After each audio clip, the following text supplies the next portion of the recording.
טוב, אני דין, והיום יש לנו שידור חדש שנקרא נוסעים בזמן קרבות טיימרים. יואב לא השתתף היום עקב התוכנית האחרונה, כפי שראיתם, יואב מת. אנחנו מתחילים בקרב טיימרים ראשון, תומר נגד נדב. ביי, תהנו. כן, הנה שנייה. תומר, אין לך סיכוי, תוותר עכשיו. היית מת. אוקיי, נראה אותך.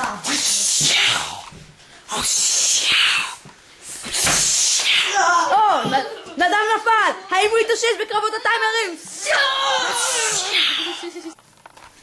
אוקיי, בקרב השני תומר גלמור נגד דין, הטיימר הראשון שלנו בתוכנית.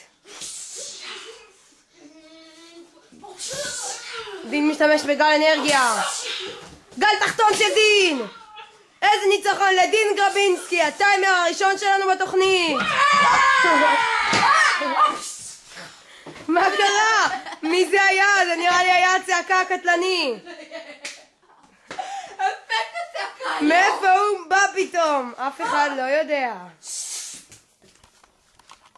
אני בלתי מנותק.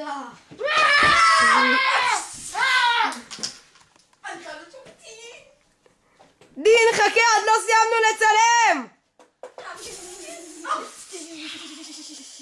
זהירות! הצעקה קמה לתחייה, מה קורה בתוכנית הזאת? הצעקה נכנסת לארון. איזה ניצחון! מי בא נגדי קרב טיימרים? אף אחד. יאללה. מה זה?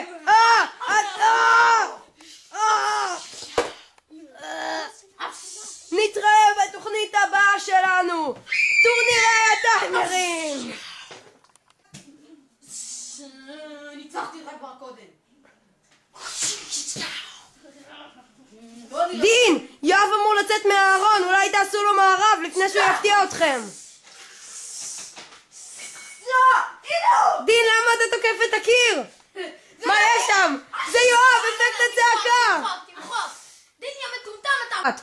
אנחנו חוזרים לקרב המותח החוזר. תומר יתגר שוב את דין כדי לראות. חברים, תשתפו פעולה לתפוס את אפקט הצעקה. הוא אמור לצאת מתוך הארון, אז תעשו לו מערב. אוי לא, זה אפקט הצעקה. דין, אתה חייב לקום ולהילחם נגדו, גם אתה תומר, קדימה.